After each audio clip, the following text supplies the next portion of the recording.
Alright, I'm back setelah 2 bulan nggak buat video, dan mungkin 4 hari ini aku ingin membuat video lagi, tapi aku juga bingung mau ngomongin apa. Terlebih sorenya biasanya aku tidur, ini nggak tidur, udah tidur ya. Hari ini cuma 3 SKS, jadi jam 9 aku udah pulang, tidur jam 12, keluar makan, sampai sekarang nggak tidur lagi, dan tidur seperti normal kembali, bisa seperti normal kembali di jam 10 ke bawah, semoga. Like, bicara tentang cinta, hal yang belum pernah aku bahas. Cinta itu rumit. Mungkin kamu bisa bilang mendapatkannya mungkin mudah. Banyak faktor yang kamu bisa buat untuk mendapatkan sebuah cinta, dari mulai faktor yang paling kecil sampai faktor paling besar. Kamu hanya karena memiliki nama yang mirip bisa menjadi cinta, dan kamu bisa dengan sangat rumit, dengan mungkin badan yang bagus, gym, atau mungkin pengetahuan yang banyak, smart, itu bisa juga mendapatkan cinta. Jadi ada banyak faktor di mana cinta itu bisa terjadi. Itu banyak faktor, sehingga tidak bisa dipukul rata bahwa kalau kamu seperti ini, kamu bisa mendapatkan cinta. Kalau kamu kaya, kamu bisa dapat cinta. Kalau kamu jelek, kamu gak bisa dapat cinta. Gak bisa seperti itu. Kamu bisa menjadi apapun dan mungkin tetap mendapat sebuah cinta. Tapi hal yang dari semua faktor itu, mempertahankan cinta itu tetap memiliki pendiriannya sendiri. Gak ada faktor banyak, fundamentalnya tetap saling mencintai dan saling mengerti terhadap kekurangan-kekurangan dari pasangan kita. Saya lihat di Indonesia, ya mungkin perselingkuhan tidak terlalu banyak terjadi. Tidak terlalu banyak terjadi, mungkin karena norma. Mungkin banyak orang di sini yang nggak tega dengan mengkhianati dengan langsung maksudnya. Jadi dia lebih mending main diam-diam dan berharap tidak ketahuan oleh pasangannya. Tapi itu nggak banyak. Kebanyakan, sekalipun mereka nggak nyaman, sekalipun mereka terancam, sekalipun mereka tidak mendapatkan apa yang seharusnya cinta dapatkan, mereka tetap bertahan. Dan apakah hanya karena kamu diam dan doing nothing, hal-hal cinta itu tidak akan terjadi? Dan jangan juga berpikir kalau pasanganmu nggak mendapatkan sebuah hal yang bisa kamu berikan, juga jangan sembrono untuk tetap begitu. Karena bisa aja kamu juga kena selingkuh. Sekalipun persentasenya mungkin kecil karena kita tinggal di Indonesia, bukan negara yang pecinta seks, lebih ke harta. Mungkin harta, yang aku lihat mungkin seperti itu. So, they have no problem kalau pasangannya nggak memberinya sebuah cinta, asal mereka bisa membelikan hal yang diinginkan. Ironi, saya rasa enggak. Itu realistis. Pasangan juga bisa menjadi salah satu pembantu dalam hal ekonomi. Kamu belum pernah merasakan memiliki barang ini, lalu ketika kamu memiliki pasangan dan pasanganmu kebetulan juga berada dalam ekonomi yang bagus, kamu bisa merasakan itu dan gak ada masalah dengan itu. Ya, aku mau kembali lagi dengan Indonesia bukan negara seks. Maksudnya ciuman juga tabu. Tapi hubungan timbal balik yang seharusnya terjadi dalam kondisi ideal adalah ini bagus, aku pernah baca. Hubungan yang baik adalah yang memiliki persentase 60/40. Yang terbaik adalah semua pasangan ingin menjadi 60% tersebut. Dalam sebuah pasangan, dalam sebuah lingkaran yang terdiri dari satu pasangan dari lawan jenis, suami istri, pasangan memiliki perbandingan 60% banding 40%, di mana masing-masing ingin menjadi 60% tersebut. Ingin memberikan effort yang lebih kepada pasangan, ingin memberikan yang terbaik untuk pasangan, tidak egois. Jadi itu adalah filosofi yang sangat bagus. 60/40, dan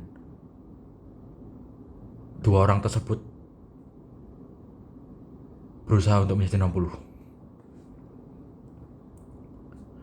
Kenapa itu penting? Kenapa nggak 50/50? 50/50 bagus. Yang aku bicara tentang kenapa pria di Indonesia cenderung kalau memiliki pasangan, mereka hanya memikirkan bagaimana pasangan tersebut membuat kita bahagia. Si perempuan bagaimanapun harus membuat kita bahagia. Apapun, seksual, non seksual, tapi juga tidak terlalu memikirkan hubungan sebaliknya. Jadi dia ingin menerima, tapi juga tidak terlalu ingin mengirim. Itu menjadi sebuah masalah kalau pasangannya sadar dan tidak ingin berada dalam posisi tersebut.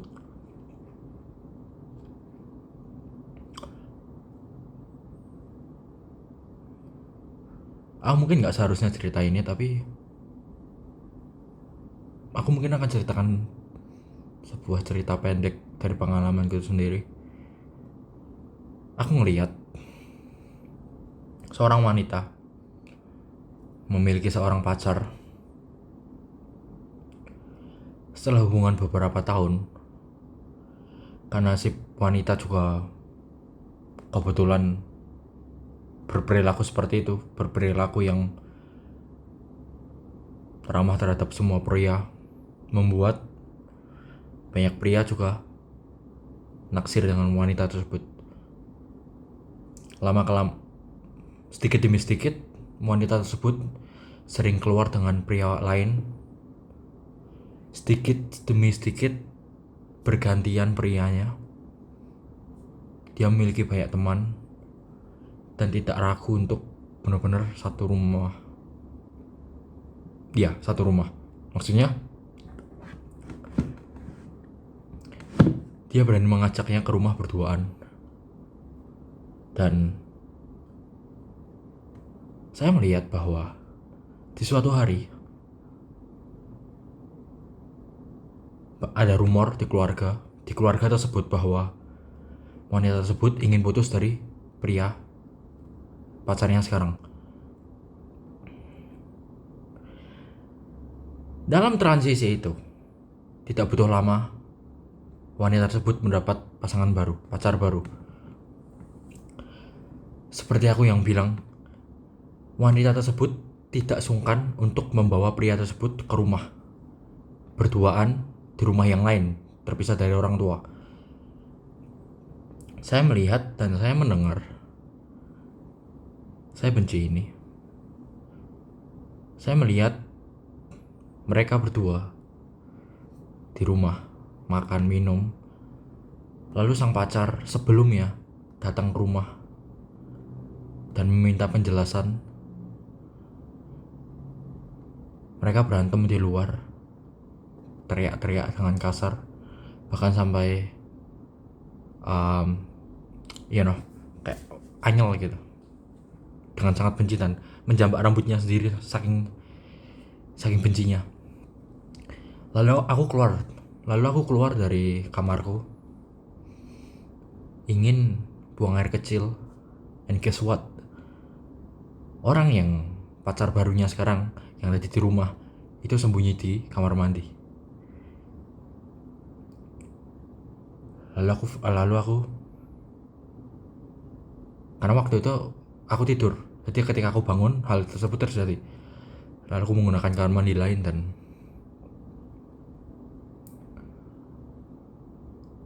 you know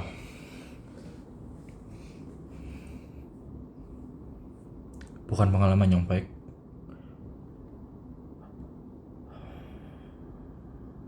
Mungkin normal bagi di beberapa keluarga, mungkin normal, maksudnya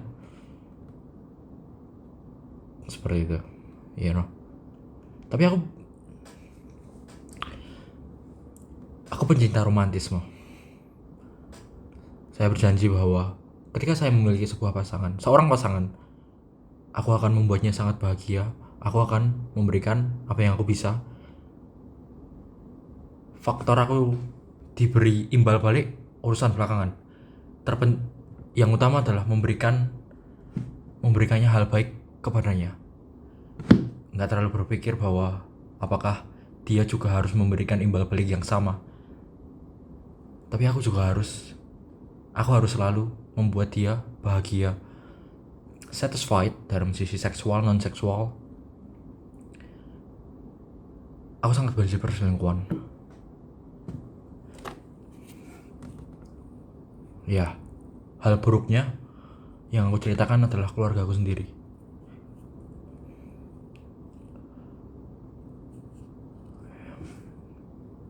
Aku sering, mulai hari itu aku masih sering di kamar mandi banyak diem. Aku hanya takut hukum karma berlaku padaku. Aku hanya takut itu. Aku hanya takut kalau pasanganku tiba-tiba selingkuh.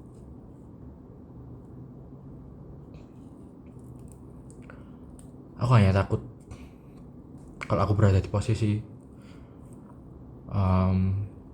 dari pria yang pacar awalnya. Aku hanya takut itu is disgusting, Aku hanya nggak aku bingung ngomong apa. Tapi kalian harus seperti itu, membuat pasangan Anda prioritaskan utama, buat dia bahagia dalam segala hal, seksual non seksual. Buat dia apa yang dia suka, pedulikan tentangnya. Tapi aku juga tahu nggak semua orang seperti itu. Kecil persentase orang yang fanatik dengan romantisme. Romantisme nggak ya tentang seks. Nggak ada seks juga nggak ada masalah, tapi lebih ke sentuhan, dan yang terpenting adalah pembicaraan yang intim. Jadi harus memiliki standar kecerdasan yang setara agar bondingnya lebih bagus. Ya nggak apa-apa sih, yang penting wanita yang normal. Tapi setelah aku pikir-pikir, kayaknya nggak perlu takut dengan hukum karma, karena hukum karma akan terjadi kalau kita yang melakukan, dan di waktu yang lain kita akan menjadi korbannya. Mungkin perilaku orang tidak berpengaruh, hanya menjadi hal yang membuat distraksi, membuat hal menjadi pengalaman buruk yang terjadi kepada kita.